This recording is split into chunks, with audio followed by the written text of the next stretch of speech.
பார்க்க பார்க்க ஆனந்தம், பறவை போல உல்லாசம், வேலையின்றி யாரும் இல்லை எங்கும் சந்தோஷம்.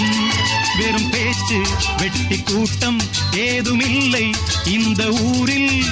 கள்ளம் கபடம் வஞ்சகமின்றி கண்ணியமாக ஒற்றுமை உணர்வுடன் வாழும் சிங்கப்பூர். அக்கரை சீமை அழகினிலே மனமாட கண்டேனே.